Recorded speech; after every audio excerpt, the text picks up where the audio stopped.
Over the past 2 years, I've been working exclusively on social impact related projects. Sometime around 2016, I decided that I wanted my work to have some deeper meaning, and I didn't really care what that would be, whether it was tackling social problems or environmental problems. I just wanted it to be something meaningful. Over the course of just creative exploration, I discovered that the environment was something that was easily represented through fantasy, because environmental problems are typically scaled over time, scaled over large volumes, and it just seemed like a really interesting way to talk about the problem, educate through adventure, and come up with unique ideas. Vietnam, very similar to other Southeast Asian countries, have a single-use plastic problem. I think as a hot country in a place where so many small vendors are selling things on the street, you can see people stopping and going, just, you know, grabbing themselves multiple drinks a day, and it's like a drink comes in a cup that has a straw that comes in a bag that you know, and they're driving around on their scooters with multiple drinks, and you can just see that there's not really that great of a system to tackle this idea of, you know, what are we doing with these single-use plastics?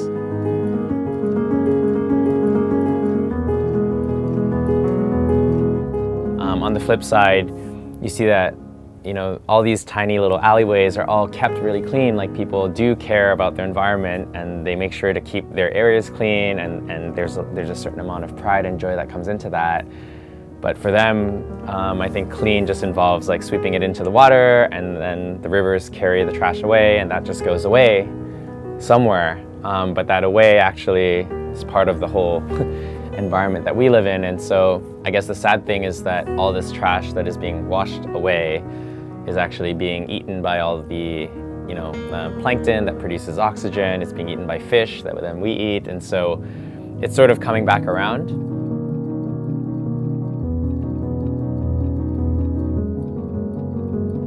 What drives me is just this pursuit of constantly growing and becoming better at what I do and trying my best to have a greater positive impact. So it's less of this idea that it's one thing as much as it is just a constant journey, a constant struggle to be the best, to be the best person that you can be.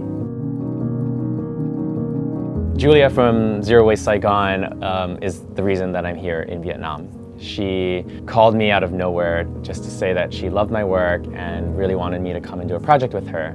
And I told her that I needed 3 ingredients in order to make it happen. I needed a lot of materials, I needed a call to action, some kind of engagement that we wanted to have, and we also needed some money in order to fund the whole thing. And we just talked back and forth. She mentioned that straws were a pretty big thing that was starting to happen over here, and I told her that we needed a large quantity of it.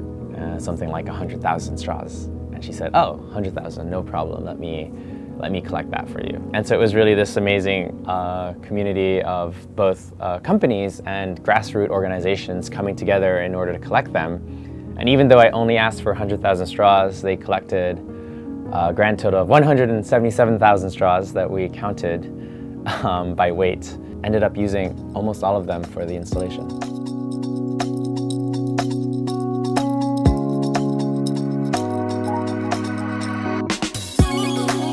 The concept of this parting of the plastic sea was sort of a visual representation of the statistic that by 2050 we would have more plastic than fish in the sea. And in some ways it was a metaphor towards the idea that if we don't stop throwing all of our trash into the ocean, the ocean that we have is actually transforming into a plastic one.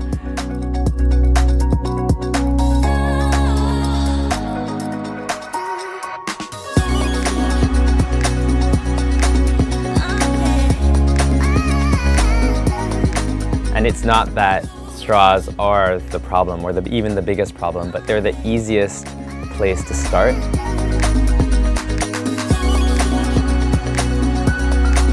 I think over the last few years within Vietnam, there's been quite a little bit of change. There's been a lot of new conversations that have been happening about plastics and this raising of awareness. And for me, in my storytelling to create a piece like this is hopefully to help encourage those conversations and make them easier, to make them top of mind. And if one person does something cool, if little communities start doing their own cleanups, if schools start doing education programs, and like all together, this is how this system sort of moves. It takes like everyone to do a little bit, and then change takes really long to start, but it's like getting the ball rolling. It takes just a little bit of effort, and then once it starts, it just rolls really fast.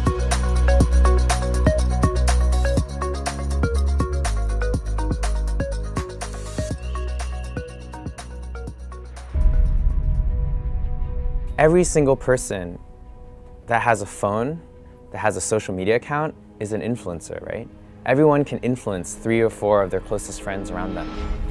And so if every single person that comes into this installation and is touched by it, or if 1% of the people that visit the installation are touched enough to take a photograph and say something about it, and that influences 3 or 4 more people, and one of their close friends comes to do it too, like that whole ripple effect is what I'm hoping for. It isn't so much about the art piece itself, but the potential for everyone to talk about it to their friends.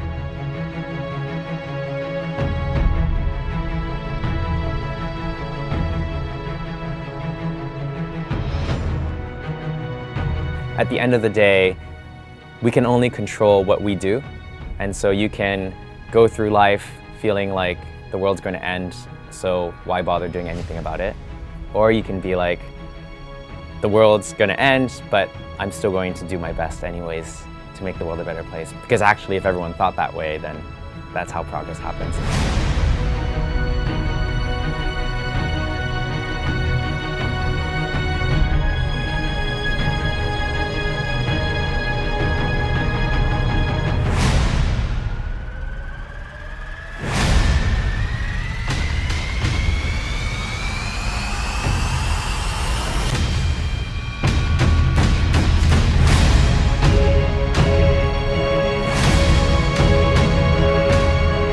My art isn't going to create a solution, but maybe it can help inspire the person who will, whether that's a politician, a child, an engineer, a company, it doesn't matter. Like, I actually never get to see the ripple effects of what I create.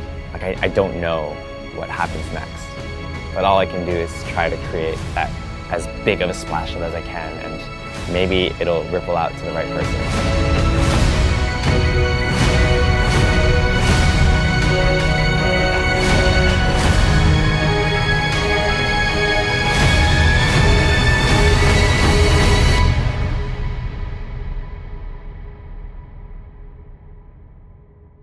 I'm creating the installation as one, a conversation starter, 2, hopefully an emotional experience, because I think we remember how we feel about something a lot more than what we see. The last thing is probably a nice selfie. Who knows?